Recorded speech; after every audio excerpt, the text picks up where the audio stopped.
Welcome, everybody, to episode 3. This is a workshop about how to make films, specifically short films. And this is a workshop that's made possible by the Prize Foundation and generous grants from Louisiana Entertainment, which is a division of Louisiana Economic Development, supported by our partners at LFEA. And that's the Louisiana Film Entertainment Association and a bunch of other amazing sponsors that have been backing Prize for a long time. This is not only a festival, it is all of the months running up to it and all the educational opportunities that take place before, because we want you to be a filmmaker, not just get you to submit to a festival. I'm Rob Senska, a filmmaker liaison who is, I was saying before, I've made a bunch of films for Film Prize, and now I'm on the other side of the curtain helping you guys make films potentially. And so the 2022 university course includes 8 classes. This is class number 3. And this is our third event, pre-production. And this is basically showing you how to get your project from, okay, you have a finished script and you're hungry to shoot, but there's a lot of steps in between having that script and shooting. You can't just take the script and the camera and expect it all to go okay. And just real quick, our next class is April 11th, which is a Monday at 7 p.m. And that's production, which will be the perfect follow-up to this, which is how to run your set, things you need to do on set. And that's with William Helmuth, who is a cinematographer, filmmaker, editor. He kind of does it all, and he lives out in Los Angeles as well. Just to give you a background, if you don't know what Film Prize is, it is the largest cash prize for any film festival in the world at $50,000 if you shoot in Caddo Parish, Louisiana. Anywhere else in the state is worth $25,000 if you are the winner. And it's a 5 to 15 minute short film. And it can be a narrative short, no animation, no documentary. The deadline to submit your film, it can be a rough cut, but as complete as possible helps. And that's deadline is July 12th. And the top 20, which will be screened at the festival in October, will be chosen on August 9th. And the festival this year is October 13th to the 23rd. It's 2 weekends because we also have music prize, food prize, fashion prize, comedy prize. It's literally a prize fest, one might say. So tonight you can actually register for half price. Normally it's $50. You can get it for $25 because remember, you have to register your film before you start shooting, or if you've started shooting, make sure you go register anyway. You can't just make a film and submit it. Like, we have to know that you're shooting. And that code is FP University, all caps, FP University, for 50% off registration. And if you have any questions, feel free to put it in the chat and we'll cover those some at the end. Make sure to register, go to prizefest.com. Thank you, Chris. And just a little bit of background on Travis. I've shot with him a time or two ever since MTV's Caged, which was back in 2011. Yeah, I think 2011, like 2012. Yeah, a while ago. Yeah, and we've made a lot of films together. He is a professional filmmaker, director, writer, editor by trade. He's edited for MTV. He's been around the world as a producer on sets of shows. Yeah, he's calm under pressure and he's a delight to work with. So I think with that, as long as Chris thinks that I have covered everything on that, we'll turn it over to Travis talking about pre-production. All right, great. Well, thank you for that introduction, Rob. And yeah, I'm going to go through pre-production, but let's see. Before I do, couple things. Yeah, I've done quite a lot of short films for Film Prize on pretty low budget, so hopefully it's kind of relevant experience. I think, I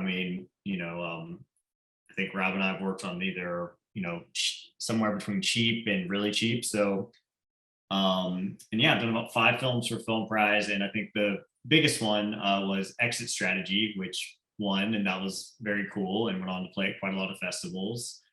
And that's kind of the one I'm kind of use as my template as I kind of go through pre-production. And yeah, just kind of go through what I did, but I'll be looking at this chat and I'm sure Rob will too. So any questions, anything that's relevant, they are curious in, I'm happy to answer that. So, and I'll do a little screen sharing soon too.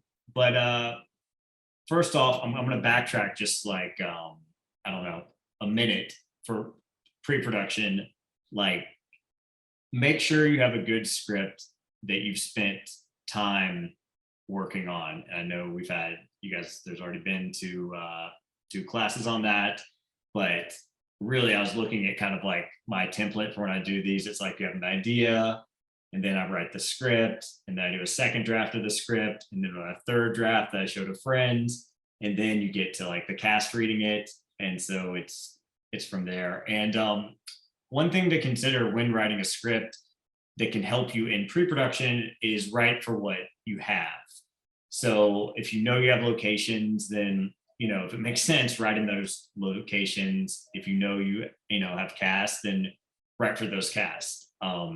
That's a big part of what we did with Exit Strategy.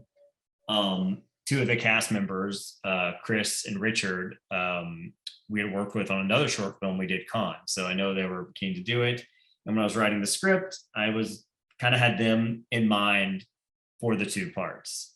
And then, what I found that's great about Shreveport, and hopefully you guys would agree, is that it's not that hard to get locations. Out in Los Angeles, it is a pain to shoot anywhere. People are trying to charge you thousands of dollars to shoot in a field, and it sucks. But part of the reason I keep going back, I just shot a feature in Shreveport in the fall, is just because people are friendly and accessible, and it seems like people really do want to help you. And so that's a big benefit to Shreveport.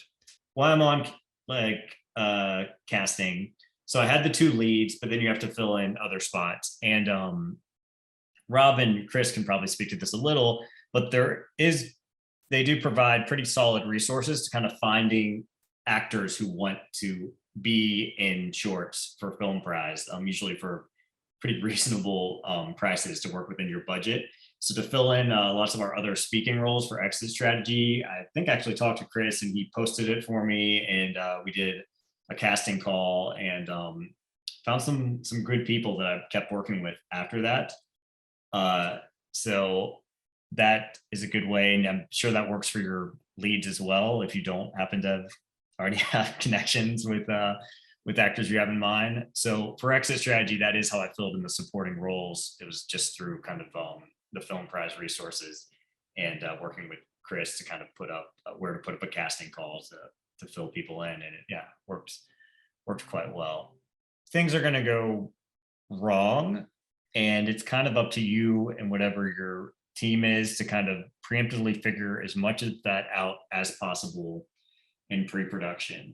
And once again, jumping around all over the place. Usually every short film I've done, at least one big thing has gone wrong, either in pre-production, production, post-production. Usually something goes wrong in every stage that's pretty big and you think you're kind of screwed.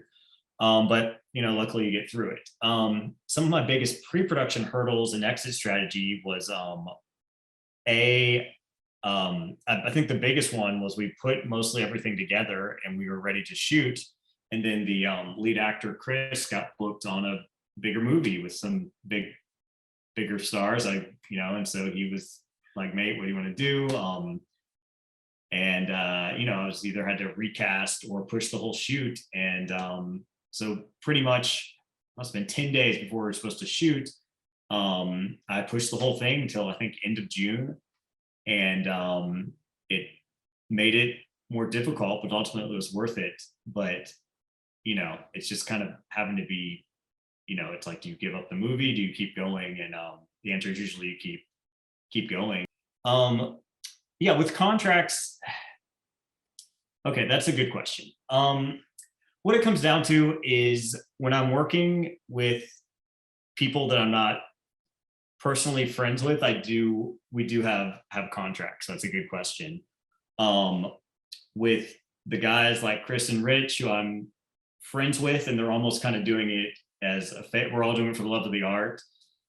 We didn't really have a contract set in. And honestly, when you're dealing with an actor of Chris's level, like he's quite big now. He's actually a lead on Riverdale. He's been on You, but even back then, he's had some pretty big, high-paying roles. There's not really a contract I could, in good conscience, didn't sign for my unpaid short film and have him turn down, a film with with several Oscar award winners in the cast. So I think it's good to have a contract for maybe lower end, but kind of read the room. If you're able to get someone really good, then you can decide to kind of take a chance. And ultimately, exit strategy did work. We had to push the shoot, and when he came, I mean, that's why I keep working with them, because those guys go 150%. They're just amazing. Locations. There's so many things. Yeah, pre-production is a lot of with locations, you kind of want to break down your script, see what you have. I can share my screen for a second just because I think I'm kind of boring and it might be more interesting to see me just randomly scroll through shit and talk. Let's see here. I mean, I'll continue talking, but okay. So here's my awesome screen. I have a lot of fun stuff, exit strategy related things. So for instance, yeah, here's the exit strategy script. And, you know, the locations overall wasn't, I purposely tried to write within kind of, I knew I was going to shoot in Shreveport. So kind of keeping with that, with those parameters. In my experience, like in theory, you want like an amazing producer that's going to really help you with pre-production and be proactive and get a bunch of stuff done. But unfortunately, my budgets usually don't allow too much for that. So a lot of it ends up kind of falling on you. So I do a lot of my pre-production myself and kind of farm out the work to who I can. So for instance, we needed a downtown diner. That is something I didn't have access to, but kind of had faith that we'd be able to find. And we actually had one of our associate producers was able to kind of lock down a diner for us. Not that hard. Of course, while we're talking about the diner, so I would definitely recommend getting like general liability insurance, find a policy that works, because at any location in Los Angeles and most locations in Shreveport want you to have that anyway. And it's just kind of the responsible thing to do in case you, you know, light the location on fire or something. So get your general liability. We had a pretty high deductible for the exit strategy one. So we're shooting in the diner and it was quite hot, but we didn't want to turn the AC on too much because honestly, we were afraid we'd blow the air condition out, and, you know, we had the money to replace it, but that's pretty poor form. And these, you know, it was Deli Casino, which is like a beloved classic diner that sadly recently closed. So, you know, we basically ended up shooting without an air condition in the diner. So overall, yeah, we really tried to keep, when I was writing this, like, you know, easy things like sidewalk morning, you know, like interior car.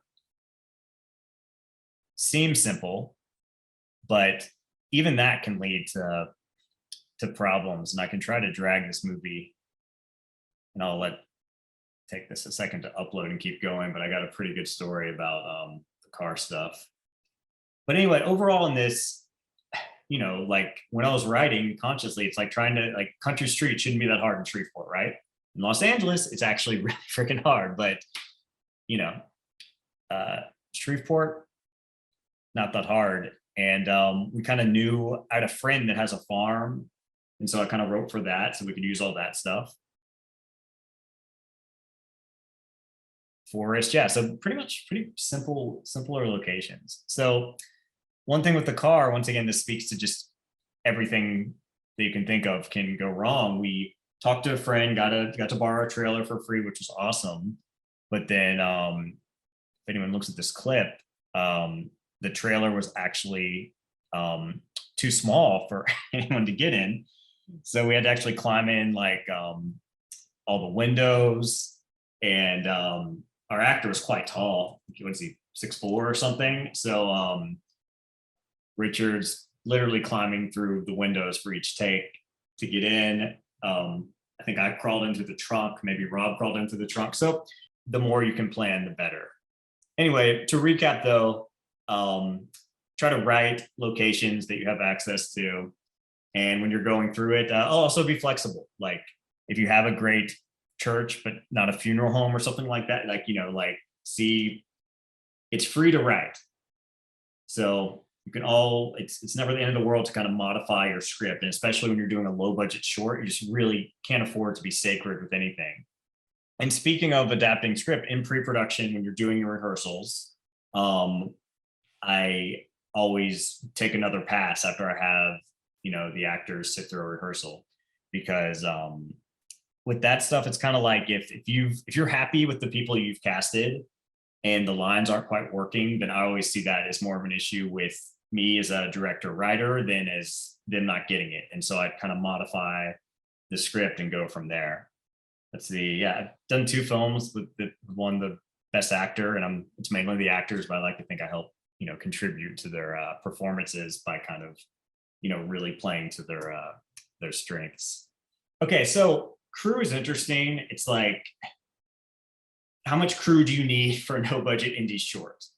And there's not a clear answer. And I'd be, I have a lot of filmmaker friends. I have met a lot of great people at Louisiana Film Prize, and it seems like everyone does things a little bit differently.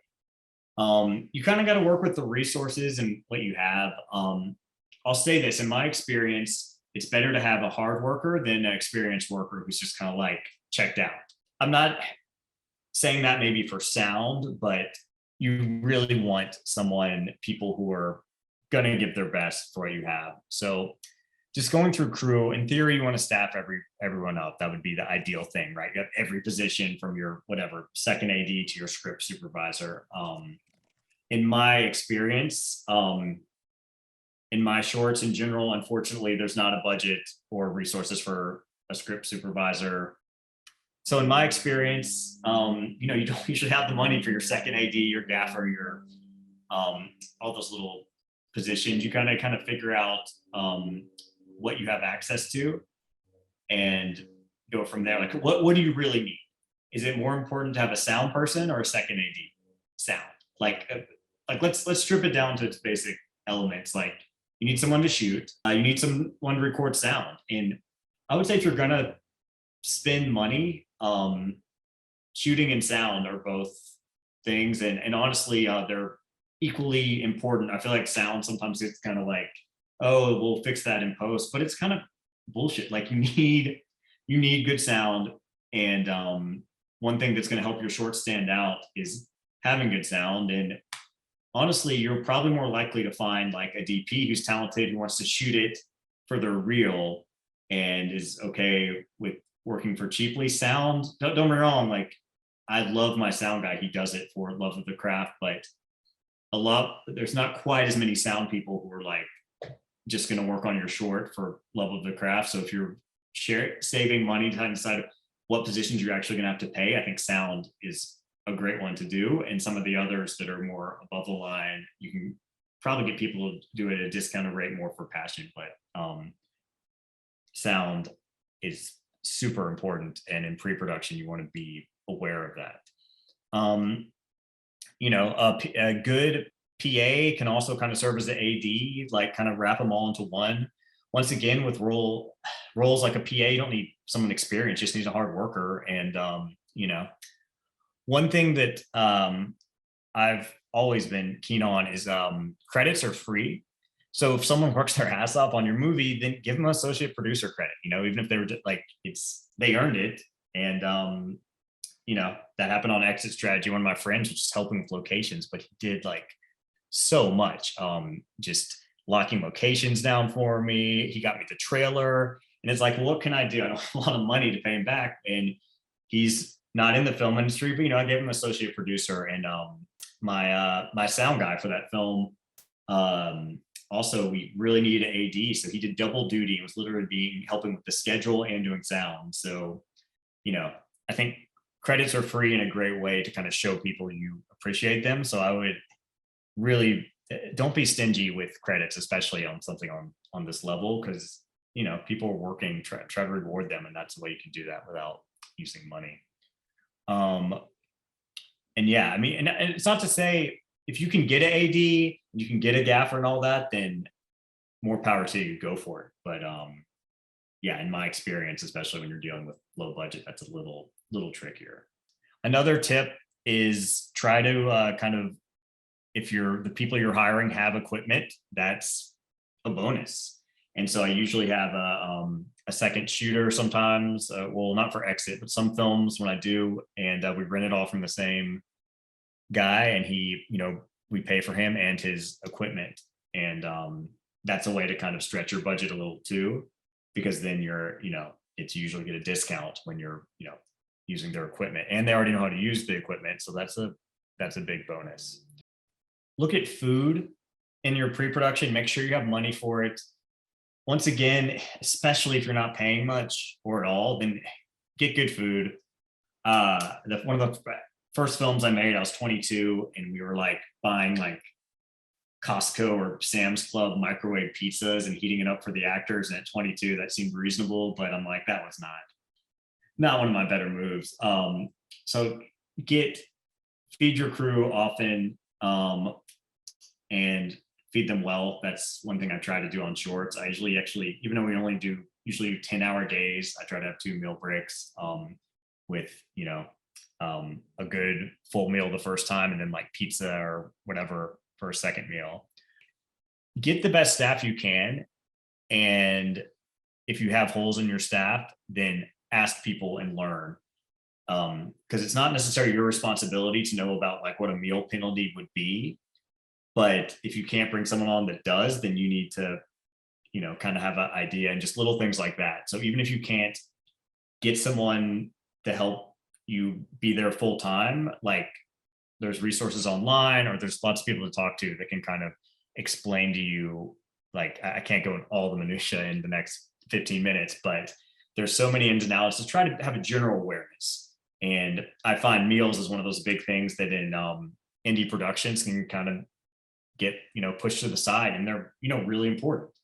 And if you're doing a bigger production like I've done on MTV, you get meal penalty. Like you need to hit 6 hours, they need to sit down for a half hour and eat, which is great and completely reasonable. So do that on your short. It's not like, oh, we could let's just stretch that. There's certain things you just shouldn't. I think that's what I was saying with everything going on, but I'll say it anyway. Safety is paramount. Just make sure everyone's comfortable doing everything. That's another, look through your pre-production and make sure if there is a scene that could be dangerous, like figure it out, talk to the right people, see if you can find someone with experience with stunts. And once again, like when in doubt, write it out, or try to do it and when I mean write it out, I mean cut the scene out or figure out a safe way to do it and just work for it in post. Actually have something. Also, this nifty thing a while ago for a class in Florida where I literally walk through all of exit strategy and did some After Effects. So I'll put a link to that in the end too. I know this is all laggy, but you get the idea. So we had a car scene, and we didn't want to actually hit Richard. So I hope you guys can see that. And so what we did was we shot it in reverse. And that way we didn't actually have to try to bump the actor with a car. And just in post-production, we shot him, we put it in reverse. And so it was completely safe. And just little things like that can help, because that could have turned like way dangerous. It's pretty fast. So I was going back pretty fast. But overall, just little things like that, like, oh, instead of hitting the actor with the car, we'll play it in reverse, and way safer. So just when you're looking at your script, you need to take a look at the whole thing. Couple of things. First of all, you're probably not going to shoot in order. Don't get me wrong, if you somehow could, that's awesome. I don't think I've ever been able to do that on maybe one film, but overall, you're gonna have to shoot out of order. You're gonna have to like kind of hopefully kind of break down your script, figure out where it makes sense to shoot everything. Ideally get a good, producer or AD who has some experience, and they will help you with that. But little things that I've learned in shooting, I guess 7 or 8 short films at this point and features and stuff. It's like the first day, try to make it easy, even if it's a short and you're only shooting for 2.5, 3 days. But try to go easier on the first day because things are going to go slower. Performances are not going to be quite where you want them to be.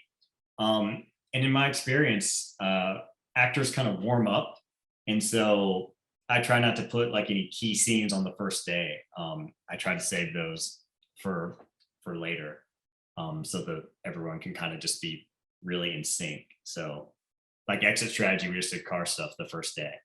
And also try to have a realistic page count, how much you can get through. Like you really need to factor like your shooting style. Like if you're shooting it kind of loose, stock style, natural light, long takes, then you can probably burn through quite a lot of pages. If you're, shooting like a setup, well lit particular shot, then you could spend a whole day on that. You want to be careful not to do that, but that's kind of something to definitely be aware of. And my example with exit strategy, once again, is we tried to keep it handheld just for two reasons. I think it fits the style, but also it's faster when you go handheld. Try to keep as much natural light as possible. But once again, I'm sure this is lagging crazy, but we did this long shot of these guys here. And, this one took probably half a day. I don't know. Rob might remember, but it took quite a long time to get this to work and to sync everything up and, have him do he's predicting things in a time loop right now.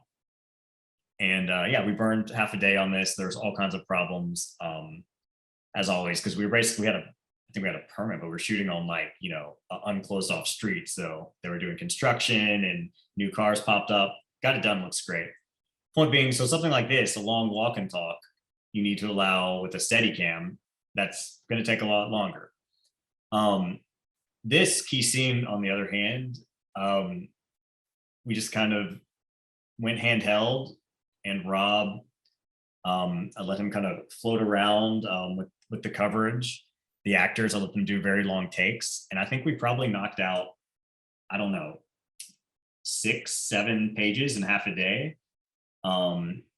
So it's stuff like that you definitely want to factor in when you're breaking down your script. Like, how am I shooting this, and how much time is it going to take?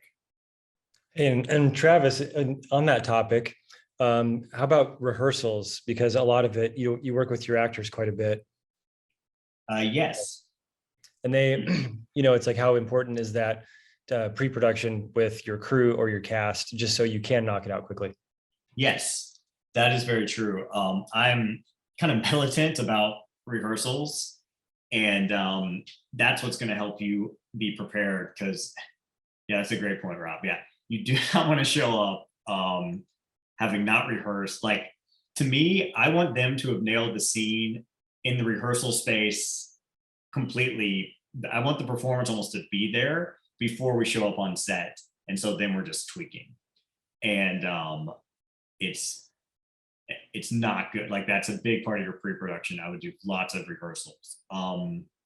Shooting wise, sometimes I do kind of loose storyboards. Sometimes I even shoot things on my iPhone, like, and tell Rob, hey, I'm thinking this. But if we're shooting kind of loose doc style, then you're okay. You can get away a little more with just having your vision. Here's what we're going to do. Don't get me wrong. I think in an ideal world, you have exact storyboards for your shoot as well. I play my personal experience is I play a little looser with the actual shoot, and then with the performance, I try to really have it honed in. Because there's going to be things going wrong, and then you want to have everything as prepared as possible. So when things start to go to shit, as they inevitably will, at least you have some base to work with. But yeah, I think rehearsals are definitely important. And I mean, in general, this is what pre-production is about. Like, you want to have a long conversation with your DP and be like, here's what my vision, here's what I'm thinking, go through how you're going to get the coverage. And it sounds same there. Like, what system is your sound guy going to use to record with?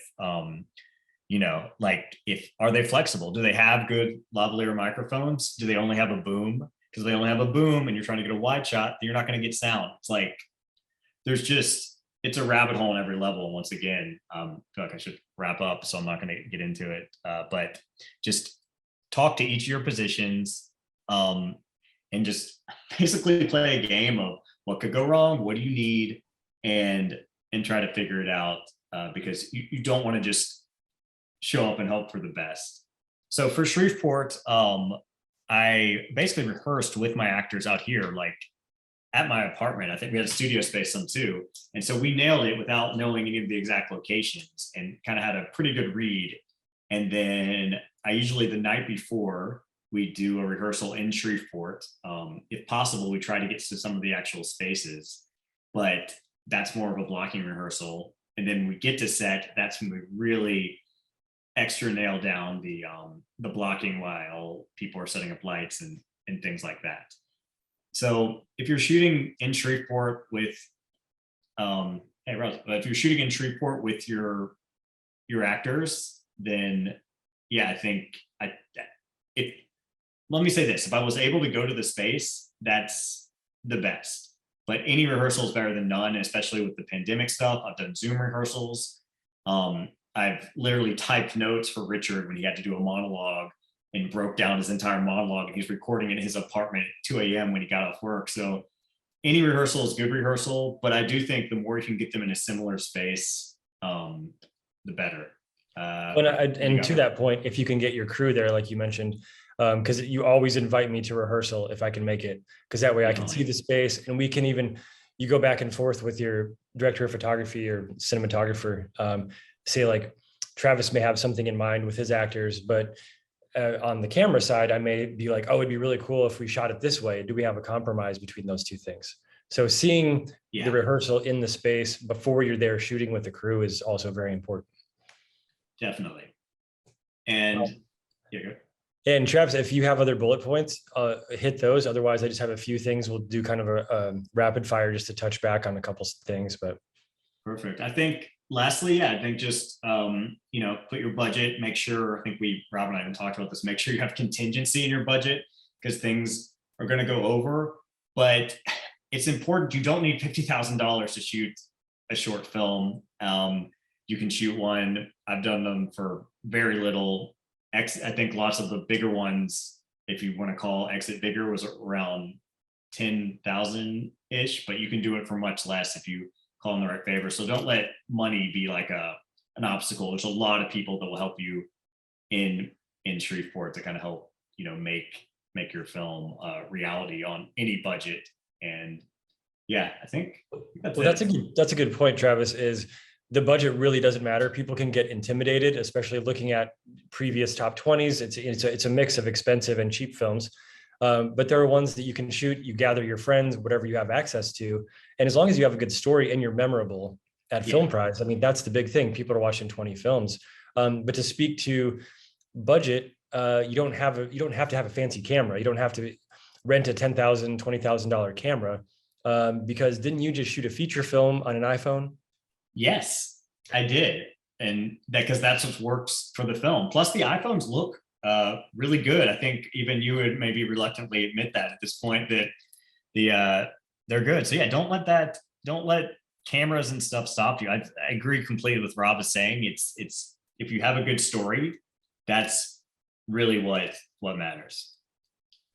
Well, and yeah, so if for those of you that are beginners, just think like, okay, who are my friends that I can trust? What gear do I have access to? And if I do have any money, where do I want to put that money? I would start with food, because if you're not paying anybody, like start there. If you, especially if they see you spending money on equipment, but you don't have any money for food, that's just bad form. And also a lot of people in Shreveport are willing to help, to give favors, especially for Film Prize. So don't think that because this person's a professional and they work for networks or whatever, they won't cut you a favor. Just be, it's for Film Prize. So sometimes they're like, man, I just love doing Film Prize. This is fun. Let's see. Another thing that I'd like to mention is using the same crew, which, Travis always tries to hire me for his stuff first, because you develop a shorthand. And that goes with all of your crew. If you can reuse the same, like you'll forge this team. Like Travis has a very close knit, even with actors, like reusing actors. That's why you see people like Scorsese reusing actors, because there's a trust and there's a shorthand. In the end, it saves a lot of time. And Travis, stop me anytime. I'm just kind of going through these things. If you have any things to jump on here.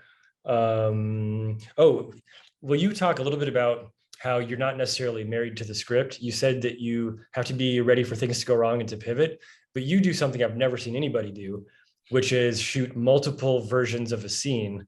And you'll even have it in the script. It'll be like alternate version. And it's like alternate dialogue, because as you direct like an editor, can you talk a little bit about that? Yeah, the problem, yeah, I come from a editing background. That's what I do the most. And there's very rare times where you're in post where you're like, oh man, there's too many options on this scene. You know, it's like it's usually the opposite. We're like, if I only had this. So if you have the time and you do want to be careful, but yes, I will write alternate scenes, alternate endings, and try to knock them out just fast. And yeah, because it never hurts to have extra footage. You do want to be careful with that. You don't want to run your crew to the ground shooting stuff you're never going to use. But yeah, I would, if you're stuck on an ending and it's literally as simple as like, does this character say these 3 lines or these 3 lines? Then my advice would be figure out the one you probably want and then shoot the other one once or twice, just so you have it. And that's every when I direct, it's all coming from an editor's kind of background in mind of what coverage do I need to do this and what would, more options be. And once again, I'd be careful. I want to be very careful dispensing that advice, because you're going to be pressed for time. You're not going to have time to mess around too much getting alternate takes. But yeah, I'm very open to shooting things different ways, just so you have the options in post. Because for me, that's where the film really takes shape, is when you're sitting down with your Premiere Avid and putting the thing together.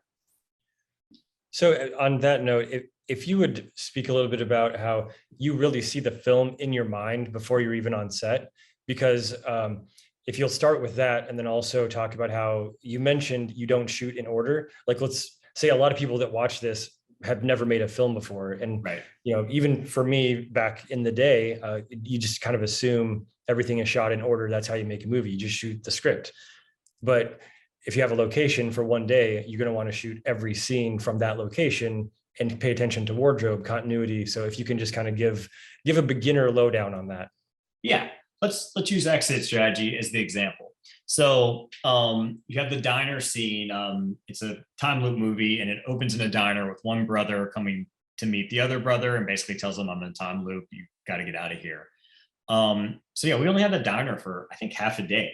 And so we had to shoot the beginning of the movie there, but also the end of the movie. And I factored into that, like, first off, I didn't want to shoot the first day of the film in the diner, because that ending scene was so important. I wanted the cast to kind of warm up. So we're basically thrown down in the middle of the shoot. The actors must then shoot the beginning and the very end of the film just in the middle of our shoot, because that's when we had the location. And my advice that's great from a producing standpoint. That's what you pretty much have to do for pre-production. And then you kind of have to just trust your actors, maybe give them a break so they can get in that headspace to do both scenes. But pretty much, unfortunately, the way you have to do things is what makes the most sense for your budget and locations, not 100% performance. And there are things like another short I did was about a basketball coach, and was kind of giving this speech that kind of veers between comedy and drama. And the actor, Richard, who's also in Exit Strategy, came up to me. He's like, I'm just really feeling I need to give the dramatic speech right now. And I'm like, hey, Rob, can we relight and readjust and shoot this dramatic scene right now? And Rob's like, sure, I can get that done in 10 minutes. And so we kind of worked with the actor so we could get that performance out. But yeah, overall, when you're making your initial schedule, it's going to have to be based on location availability and efficiency, and not on going in order. That's perfect. To go back to locations just a little bit, I've been in a lot of situations where the person who scouted says, this is amazing, this is perfect for your scene. But one thing they forgot to do was listen, because I will say there's two things that will kill a film. And I will say that I say this to every beginner I ever talk to. I say this to professionals too, is there are two things that will kill your film. One is sound, and one is an out of focus scene. Like you can get away with a shot, but focus can't be fixed, and sound is really hard to fix. So Travis, tell me a couple locations and stuff that people don't really think about when they go in there. Like, oh, I never noticed that sound happening here. Dude, it's on every, I mean, these are excellent points, Rob. And it's on bigger levels too. It's on some of the bigger TV shoots I've done too. People kind of just forget sound. And I'm talking showrunners, I'm talking, like people,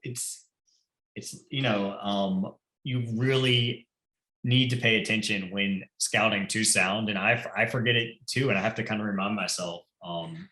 But we just shot a feature. It's like a horror movie, and we found this perfect house. Y'all are all in Shreveport, so it's like pretty close to like the CVS on Ellerby by that big Kroger.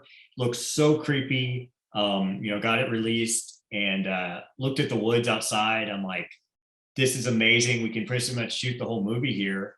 But the problem is that there's a Kroger, and even at night, it's right by this street. Like a lot of traffic is there, so we pretty much had to go shoot somewhere else out in the woods. And I think even Rob, whose job is to be concerned with the image, was like, this looks great, I'm not quite sure why we're out there. And I'm like, listen. He's like, oh. And so it really is, that's a small thing, but that's also really important. When you're scouting, you're going to find a place that looks cool, but make sure that you're paying attention to the sound as well.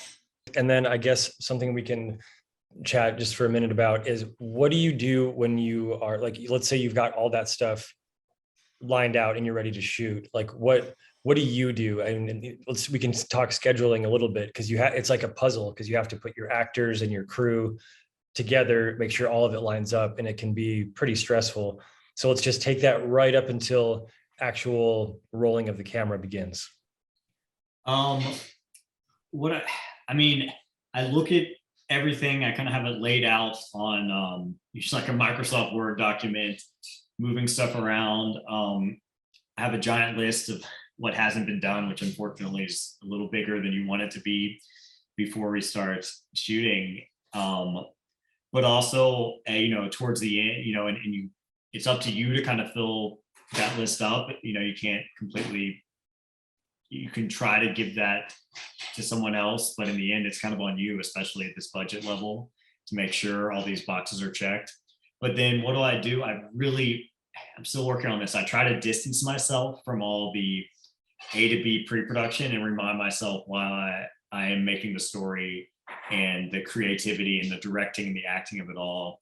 Because as much as it is all on you for a short, it's hard to get that full support system. In the end, you're there to direct, and if you're worried about, did the food go here, or do you have the batteries for the lavs and stuff, it can really start like bringing you down. So you really want to, as you get closer to the film, do your best to find responsible people to kind of take over those other positions, because otherwise your film is gonna lose quality if you're concerned about 20 small things instead of focusing on getting good shots and performances from your actors. Great answer. We have a question here. Do you think of the music when you're shooting, or do you figure it out after? Like it can kind of go both ways, right? Yeah, it kind of depends. It can definitely go both ways. Usually when I'm writing, I do have like music I'm listening to kind of get into it. But most of the time it's a little more after. But you want to know, like, if you're going to use a needle, if you're going to use a lyric up, I think maybe that's if you're going to use a song with lyrics, I'm trying to figure out the best word to say. Then you probably want to have that kind of in mind, like when you're writing. If you're going to do a montage, you probably want to have an idea of what the music is. And to answer your question, it's a per project basis. But even like the basketball movie, I knew at the speech that there was this song that was just so great. I'm like, I want to have this at the end. But I think it does help to have ideas if you want your movie completely dry, as in no sound. That's good to know. And if you're going to have a lot of music, then that's good to know for both, the type of shots you get are going to be a little different if it's going to be something heavily scored.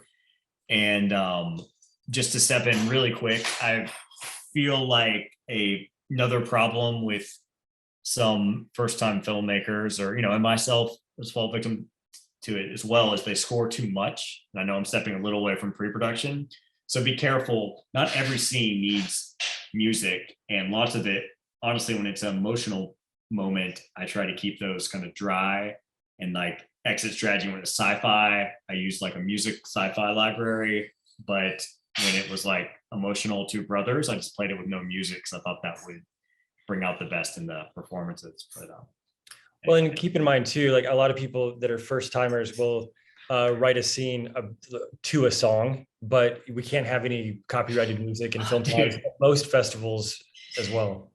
I had a year, I won't say the film, but anyway, there was a film, Rob, I don't know if you remember or not, but yes, the actress was insisting that she could sing Hamilton. And I'm like, that has nothing to do with what we're doing right now. We need to get in. And she's like, well, no, I know the lyrics, I can sing it. I'm like, that's not how it works. So no, you can't just be careful with that. There is some festivals are kind of forgiving, but you can't just stick a, whatever, Pearl Jam, U2, any like giant song in Justin Bieber and expect it to be okay. Well, something that I've done in the past is take an example track while I'm writing. I'll usually have a soundtrack, and I mean, this isn't original. Like I remember Zach Braff did this, and like the soundtrack to Garden State is actually stuff that he wrote to because he had money to get all those songs. But I'll have a soundtrack to write, and then if you have a friend, hopefully that's a composer, or you have a band that's willing to give you a couple songs, you find things that kind of match the tone. So at least you're in the right ballpark when it comes to the tone. Yeah, for sure. And then, question here. If it's hard to copyright a song, I have a little bit of experience, but Travis, I know you have more through MTV stuff too. I mean, you probably have as much for indie, like there's all kinds of different licenses and stuff like that. And for MTV, we kind of had the advantage of like, hey, your song's going to be on MTV. Will you cut us a deal? It's a little trickier. That being said, I've read people have had success just writing letters and being like, hey, I'd really like to use, your song in my film. And particularly if you're just looking for festival rights, it's way more possible than if you're looking for all-in rights for it. But I'd be surprised if you could get anything of note. You'd probably need at least $500 for people to even listen to you, and like certain songs, no matter what, they'll charge you insane amounts for. But yeah, what do you think? Well, the one experience I had with it, just really wanted a particular song. It was a Coconut Records song, which is one of the bands that Jason Schwartzman has. And instead of using the song, we were able to find a local musician to cover the song. Oh yeah. And we contacted a website that, because there's always going to be a middle person. You don't just like contact the label or whatever. And we contacted that person, and we were able to just negotiate a $400 fee. And we were able to use that song in the movie for a year, which was long enough for festival runs. I mean, I think it's still on the film now. It's called The Future is Crowdfunded. But so you can tackle it in different ways. You don't have to like go after the actual song, or because this was a huge one. Like the lyrics were important, like the music comes up and it's a big part of the movie.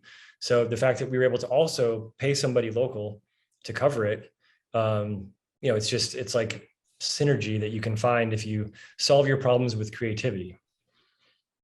Well said.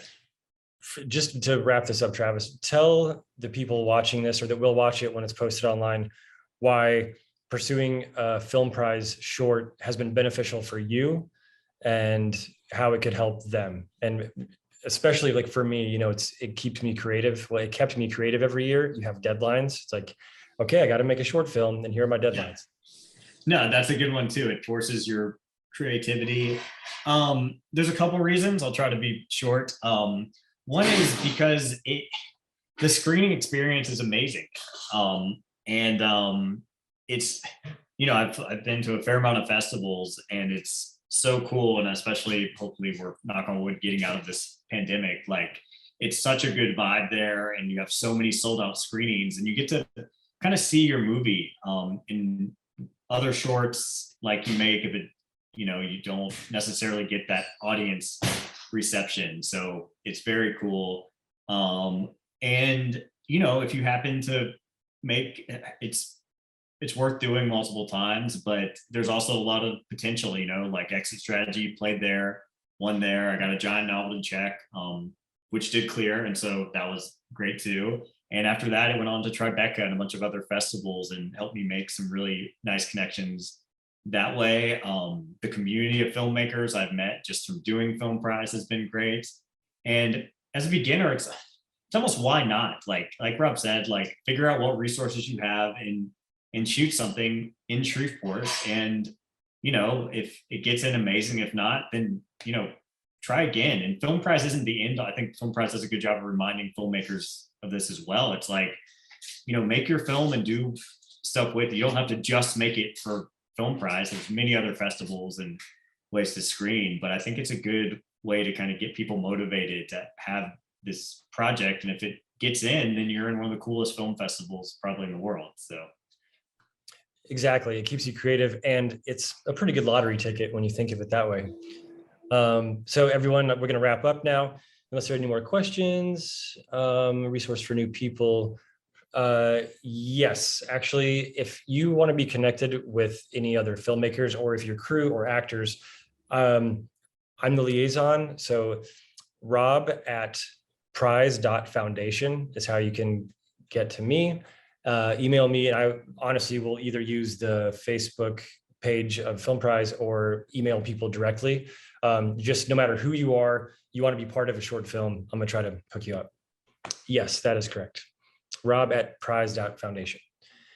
And so just to restate as we wrap up, 5 to 15 minute short film has to be turned in by July 12th. Make sure you register at prizefest.com. $50,000 cash prize if you shoot in Shreveport or in the Caddo parish. $25,000 prize if you are outside of Caddo. And also don't forget to check out Exit Strategy, which is available on our prize website, prizefest.com. And you can watch a lot of the other films too, if you just want to see what's been submitted. So unless you got anything else, Travis, I think that about does it tonight. And be sure to tune in April 11th, which is about production. William Helmuth, an LA native, will be taking care of all of your shooting needs, explaining the stressful part about shooting. It's stressful, but it's the most fun part, the actual shooting, but it's the shortest part. It's like the planning is long, the editing, and then trying to get distribution is long. The fun part is shooting, but it's also really stressful. So anybody else have questions? Are we good? All right, well, thank you, everybody. And Travis, we always do this at every prize event. You may remember the Viva. Here we go. 1, 2, 3. Viva la Film Film Prize. Prize. Yeah. All right, everybody. Thanks for tuning in. See you April 11th. Thanks, everybody.